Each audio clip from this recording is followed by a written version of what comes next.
여러분 반갑습니다. 2월 중순인데 눈이 많이 왔어요.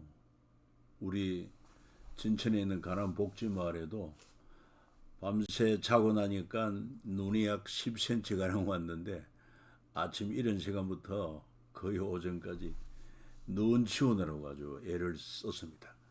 원래는 그 송풍기 불어오러 가지고 확 불면은 눈 청소하기 쉬운데 섭설이라고 아주 수분을 많이 먹으면 그런 눈이 되다 보니까 가래로 밀고 또 그리고는 이제 염화칼슘 뿌리고 이렇게 해서 차가 왕래할 정도는 됐습니다. 우리는 진천 읍내에서 그 온도보다 약 한 2도 정도 차이 나요. 더 추워요. 이 산자락이 돼가지고. 이런 눈모음에는 늘 비상인데 그 통해 아주 운동은 열심히 하는 것 같습니다. 합력하여 선을 이룬다는 말씀이 참으로 적절하다는 생각이 드네요. 자, 여러분도 피해 얻기를 바라며 통성경 길라잡의 여정 계속 진행하도록 하겠습니다. 자, 오늘은 14가 세 번의 기름 부음 받음. 다윗이 왕으로 기름 부음 받는데 원래 기름 붓다는 말이 히브리어로 메시아 아닙니까? 그리고 헬라어로는 크리스토스, 그리스도라는 뜻이죠. 그래서 원래 기름 붓는 행위는 왕을 세울 때, 제사장 세울 때, 선지자 세울 때 하나님께서 구별하여 세우셨다. 그런 의미를 가지고 있습니다.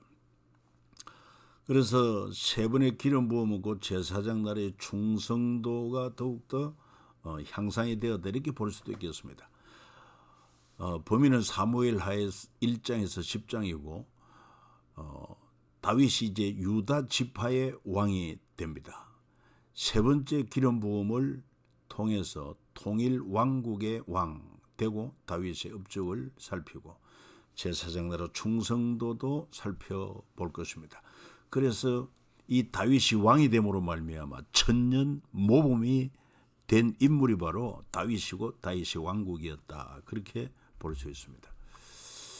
자, 주요 공간은 헤브론 그리고 마하나임, 예루살렘.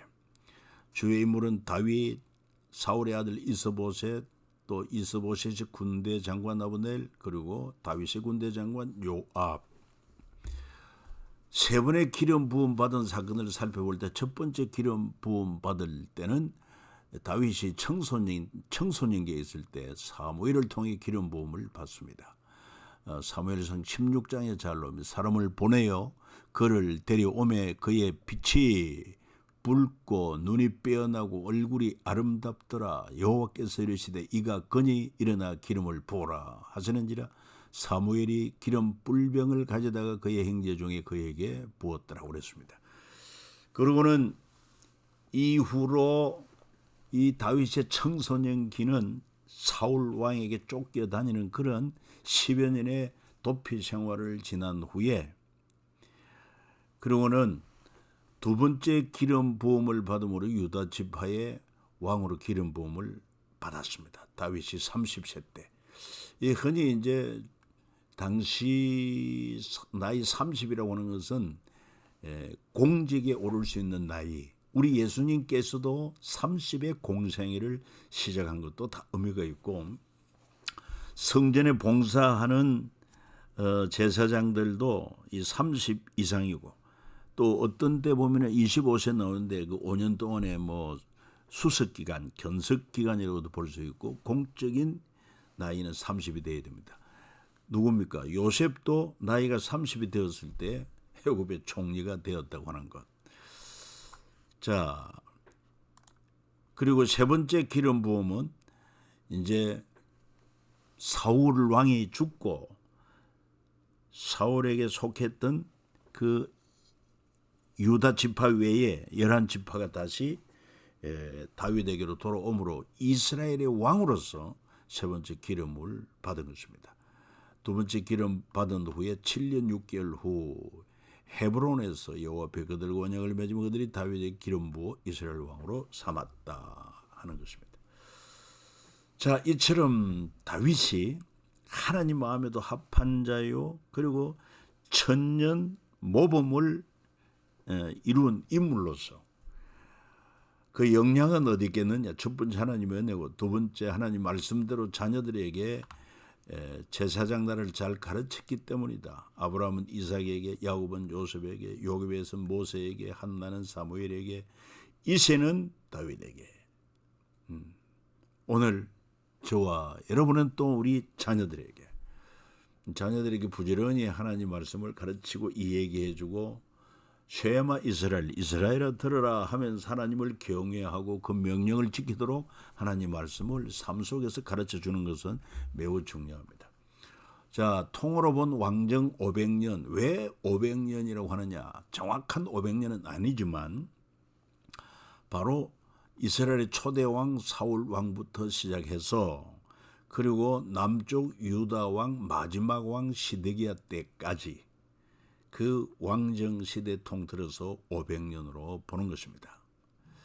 자, 그런데 이 두 번째 그림을 보면은 사울이 죽고 그의 아들 이스보셋이 11지파의 왕으로서 존속했지만, 다윗은 유다 한 지파의 왕으로 기름 부음을 받았지 않습니까? 그럼에도 불구하고 성경은 뭐라고 말합니까? 사무엘하 3장 1절에 사울의 집과 다윗의 집 사이에 전쟁이 오래매 다윗은 점점 강하여 가고 사울의 집은 점점 약하여 가니라. 이유가 뭘까요? 하나님과의 관계입니다.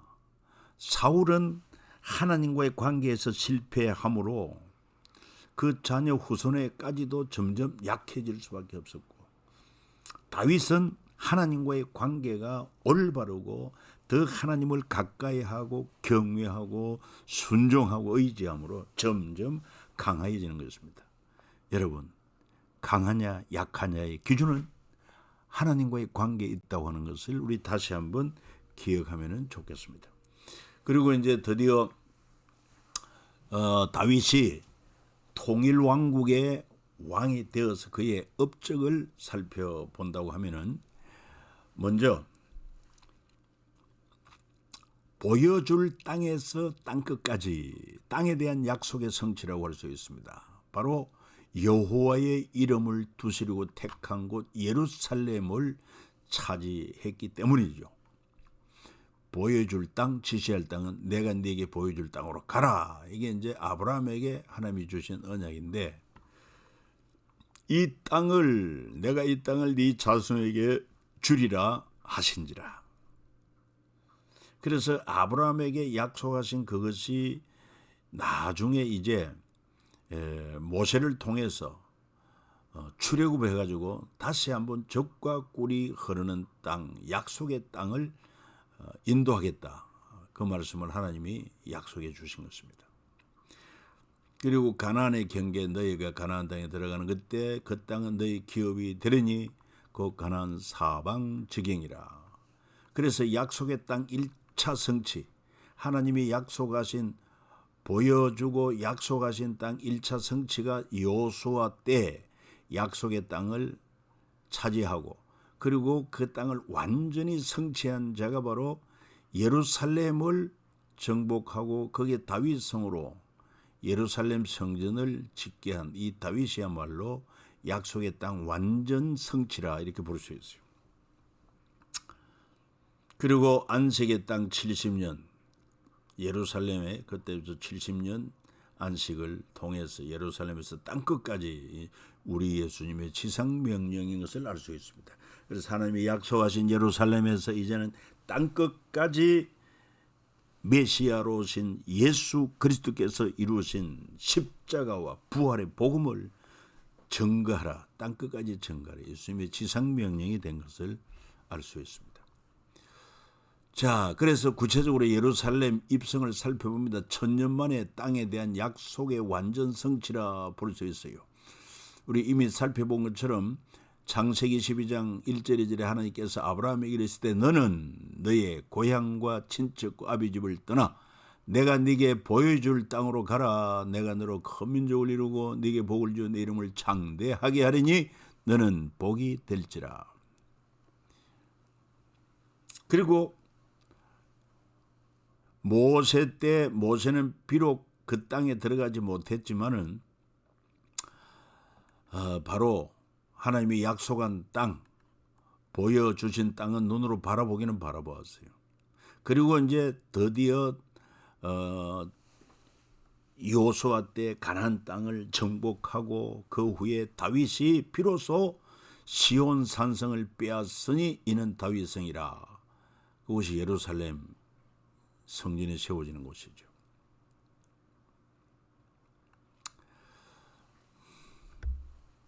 자, 그리고 수도 이전의 의미를 한번 생각해 봅니다. 북쪽 11지파의 이스라엘 이스보셋 왕은 사울 왕이 도성으로 삼았던 기브아에서 마하나임으로 이동을 합니다. 북쪽으로 이동하고 분열이 되고 있습니다. 이후에 통일 왕국의 왕 다윗은 헤브론에서 예루살렘으로 옮겨옴으로 말미암아 가나안 미점령 지역을 차지하고 유다 지파나 베냐민 지파 중심이 아닌 레위 지파를 중심으로 12지파와 함께 할 수 있는 하나님이 약속한 땅이었다. 그래서 이게 이제 하나님의 섭리 가운데 이루어진 것을 알 수가 있어요. 특히 언약궤 이동 경로도 우리가 이제 살펴보게 될 때에 사무엘 상에서 엘리 제사장의 두 아들 홈리 비느하스, 그때 성전이 이제 실로에 있었고 그때 블레셋과의 전쟁으로 말미암아 이스라엘이 약세에 몰리니까 법궤를 메고 와서 우리를 도우라. 그래서 홈리와 비느하스 두 아들이 법궤를 메고 갔지만 그러나 저들은 하나님을 경외하지 않는 불량자이기 때문에 전쟁에서 패하게 되고 두 아들은 죽고 이 소식을 들은 엘리 제사장도 어제에 앉았다가 뒤로 넘어져 목뼈가 부러져 죽습니다. 그리고 법궤는 빼앗겨서 블레셋 뺏겨서 아스돗으로 왔다가 그 다음에 또 여기에서 다곤 신상의 병고가 일어나고 이것을 또 가드로 옮겼더니만 가드 사람이 독종으로 고통을 당하고 그래서 에그론으로 옮겼더니 에그론에서 또 반대 시위가 일어나고 그래서 베세메스로 가는 소를 전나는 암소에 그리고 새술에 만들고 법궤를 새로 보내지 않습니까? 그리고 이 법궤가 기럠 여관으로 갔다가 이제 다윗 때 여기서 오래 있었어요. 오래 방치되어 있다가 다윗이 왕이 되어서 이제 이 법궤를 예루살렘으로 옮겨오다가 하나님의 법이 아닌 새 수레를 만들고 법궤를 옮겨오다가 법궤가 여러분 타작마당에서 길이 좋지 못하여 흔들리니까 그 우사가 손을 댔고 손을 대는 순간 법궤에 손을 대는 순간 하나님이 그를 치셔서 즉사합니다. 이것 때문에 다윗이 너무 놀라가지고 그래서 오벳 에돔 집에 임시 안치를 했는데 오벳 에돔의 집에서 하나님께서 이 법궤가 3개월 동안 있을 동안에 오벳 에돔과 그의 온 집에 복을 주시니라고 그랬습니다.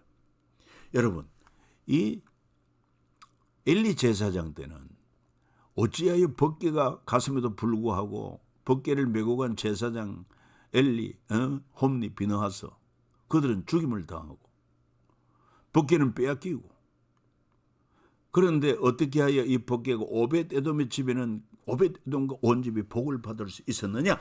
그건 바로 법궤에 대한 법궤는 바로 하나님의 임재의 상징입니다. 임재하신 하나님과의 바른 관계냐 잘못된 관계냐. 실로에 있을 때 엘리 제사장이나 그의 두 아들은 법궤가 하나님의 임재의 상징임에도 불구하고 그거는 하나의 형식이었습니다. 전혀 하나님 경외가 없었습니다. 악을 행했습니다. 그러니 오히려 법궤를 메고 간 제사장도 죽고 이스라엘은 전쟁에 패하지만 그러나 오벳 에돔은요 이 법궤가 하나님의 임재를 알고 자기 집에 뜻하지 않는 법궤가 들어왔을 때 하나님이 오늘 우리 집에 오셨다. 그런 믿음을 가지고 하나님을 경외했습니다. 하나님과 함께 동거했습니다. 동행합니다. 동력합니다. 그 믿음을 하나님이 보시고 오벳 에돔 온 집에 복을 주셨다는 소식이 들리자 다윗이 그러면 그렇지. 그럼 우리가 왜 법궤를 옮겨다가 그런 불상사가 일어났느냐? 이제 그 바로 율법에 근거해 보니까 반드시 법궤는 제사장이 어깨를 메고 운반해야 되는데 그걸 법궤를 수레에 싣고 온 것이 잘못되었다. 그래가지고 제사장들로 하여금 다시 법궤를 메고 예루살렘 성으로 옮겨올 때 그가 기뻐서 춤추고 할 때 바지춤이 내려갈 정도로 어린아이처럼 기뻐했던 것을 알 수 있지 않습니까? 사무엘하 6장 10절 다윗이 여호와의 궤를 옮겨 다윗성 자기에게로 메어가기를 절기하지 아니하고 왜? 우사가 적사했기 때문에. 그래서 가드 사람 오벳 에돔의 집으로 메어간지라. 여호와의 궤가 가드 사람 오벳 에돔의 집에 석 달을 있었는데 여호와께서 오벳 에돔과 그의 온 집에 복을 주시니라. 여러분, 우리도 오벳 에돔은 법궤를 하나님의 임재를 상징하는 법궤를 자기 집에 오셨지만 이제 오늘 우리는요, 우리 몸이 하나님의 성령이 거하시는 성전입니다. 그래서 내 안에 계신 주님을 믿음으로 바라보고 그래서 범사에 인정하고 전심으로 의지하고 힘써 순종함으로 말미암아 여러분 온전히 주님과 삼동하십시오. 주님과 동거하고 동행하고 동력함으로 말미암아 내 안에 계신 성령 하나님이 여러분들의 지혜가 되고 명철이 되고 권세가 되고 능력이 되어서 범사가 형통하고 승리하는 참 복된 오벳 에돔이 받은 복보다 더 많은 복을 누릴 수 있기를 축복하는 것입니다. 자, 사무엘하 7장 8절에는 하나님께서 다윗에게 주신 약속을 볼 수 있습니다. 하나님의 성전을 건축하고자 할 때 하나님께서 기뻐하셔서 이제 내 종 다윗에게 이와 같이 말하라. 만군의 여호와께 이와 같이 말씀하시기를 내가 너를 목장고 양을 따르는 데서 데려다가 내 백성 이스라엘의 주권자로 삼고 네가 가는 모든 곳에서 내가 너와 함께해서 네 모든 원수를 네 앞에 멸하여 선져 땅에서 위대한 자들의 이름같이 내 이름을 위대하게 만들어 주리라. 내가 또 내 백성 이스라엘을 위하여 한 곳을 정하여 그를 심고 그를 거주하게 하고 다시 옮기지 못하게 하며 악한 종류로 전과 같이 그들을 해하지 못하게 하여 전에 내가 사사에게 명령하여 내 백성 이스라엘을 다스리던 때와 같이 아니하게 하고 너를 모든 원수에게서 벗어나 편히 쉬게 하리라.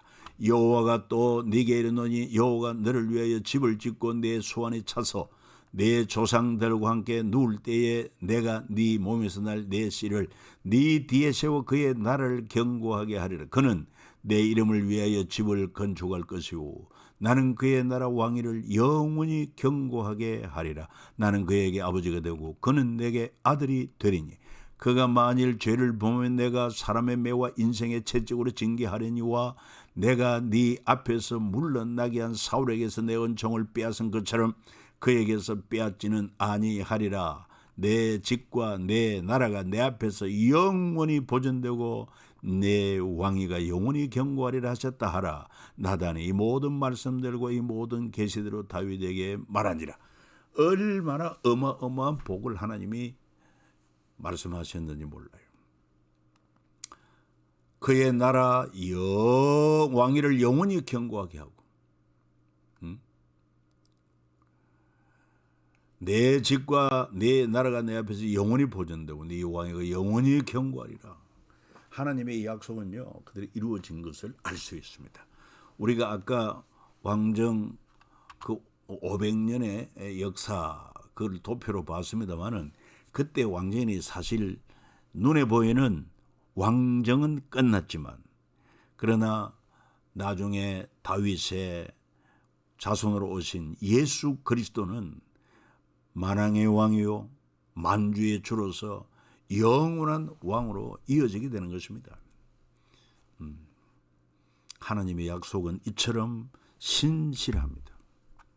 그래서 천년 모범 다윗의 성전 건축 하나님께서 설계도를 다 그려 주셨고 다윗은 그에 필요한 준비를 합니다. 솔로몬에게 당부했고 레위 지파 개수와 계일 정리를 하고 노래하는 사람들과 문지기들을 임명하고 행정, 조직, 정비 등을 다 갖춥니다. 그래서 역대상 28장 20절 21절을 읽어봅니다. 또 그의 아들 솔로몬에 이르되 너는 강하고 담대하게 이 일을 행하라. 두려워하지 말며 놀라지 말라. 네가 여호와의 성전 공사의 모든 일을 마치기까지 여호와 하나님 나의 하나님이 너와 함께 계시사 네게서 떠나지 아니하시고 너를 버리지 아니하시리라. 제사장과 레위 사람의 반이 있으니 하나님의 성전의 모든 공사를 도울 것이요 또 모든 공사에 유능한 기술자가 기쁜 마음으로 너와 함께 할 것이요 또 모든 지휘관과 백성이 온전히 네 명령 아래 있으리라. 아멘. 그러니까 오늘도 마찬가지로 우리가 구약의 성경과는 다른 오늘 우리 예배당을 건축하고 하지만 그러나 하나님 이름을 위하여 하는 모든 일은 내가 하는 것 같지만 궁극적인 역사는 하나님이 하신다. 이 믿음을 가지십시오. 그리고 담대하십시오.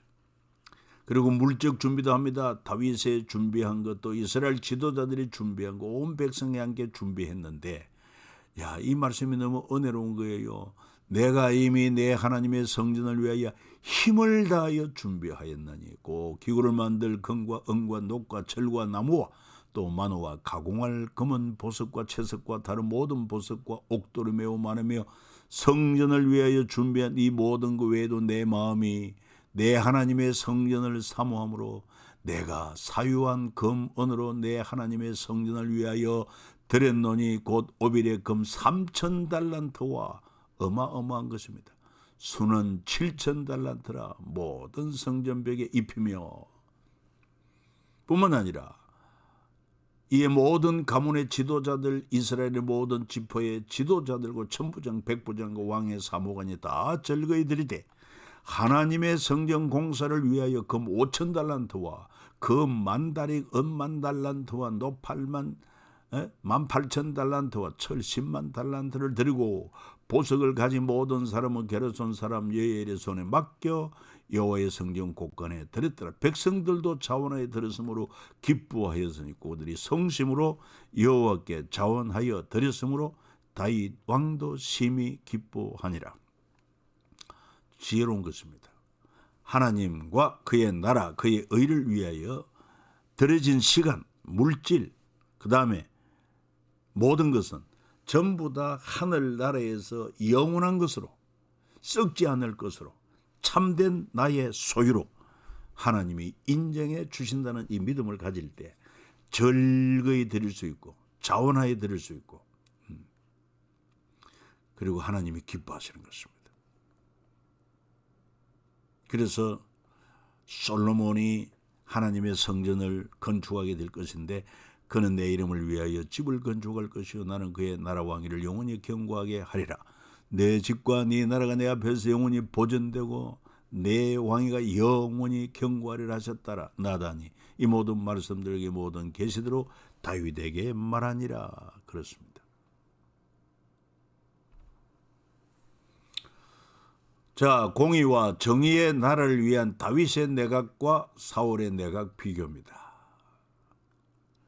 제사장 나라 이스라엘을 향하여 군대 사령관으로 요압과 버냐야, 감독관, 감력관으로 아도람, 사관, 역사관, 역사를 기록하는 사관 요사밧, 제사장 사독과 아비아달, 서기관 스라야, 대신 다윗의 아들들, 다윗이 온 이스라엘을 다스려 다윗이 모든 백성에게 정의와 공의를 행할세. 이게 참 중요합니다. 지금 우리 윤 대통령도 공정과 상식이란 말이 비슷한 그런 의미를 가졌는데 이게 참 실행하는 거 얼마나 중요한 정치의 덕목인지 모릅니다. 그래서 정의와 공의로 군대를 만들고 세금을 부과하고 학교를 세우고 강대국 제국을 이루어가게 되는 것입니다. 그래서 중요한 것은 이 다윗이 하나님과의 바른 관계를 맺음으로 말미암아 일찍이 왕으로 기름 부음 받았지만은 이 사울과의 관계에 있어서 한 10여 년의 그런 도피 생활을 통해서 아주 강한 훈련을 받고 하나님을 전심으로 의지하는 훈련을 받고, 그리고는 사울이 죽은 이후에 유다 지파가 다윗을 자신의 지파의 왕으로 세웠다가, 그리고 다윗의 집은 점점 강해지고 사울의 집은 점점 약화됨으로 말미암아 결국은 이스라엘 온 장로들이 다윗에게 돌아와서 우리 이스라엘의 왕이 되어달라. 그래서 통일 이스라엘의 왕으로서 천년 모범되는 그런 제사장단의 천년 모범되는 길을 열어놓은 것입니다. 그 인물이 바로 다윗입니다. 그래서 역대기, 열왕기 이런 내용에 보면은 당시 왕들이 하나님 앞에 잘하고 잘못한 기준이 누구냐면은 다윗입니다. 어떤 왕은 다윗의 길로 행하매, 어떤 자는 다윗의 길로 행치 아니하매, 이렇게 다윗이 표준이 되고 기준이 되었는데 이게 바로 천년 모범되는 다윗이었다는 것입니다. 다윗처럼 정말 하나님을 사랑하고, 그래서 사랑하는 것은 곧 그의 계명을 지켜야 함으로 말미암아 하나님 마음에 합당한 삶을 살 때 하나님이 얼마나 놀라운 복을 주시는지, 결국 그의 후손으로 예수 그리스도가 오게 하시고 그의 영원한 나라를 우리 주님이 약속한 대로 이루어 주심으로 말미암아 놀라운 은총을 누린 주인공이 되었다. 우리도 그 다윗의 반열에 정말 하나님 마음에 합한 그런 믿음의 사람으로 여러분 그 대열에 함께 동참할 수 있기를 축복합니다. 감사합니다. 오늘은 여기까지입니다.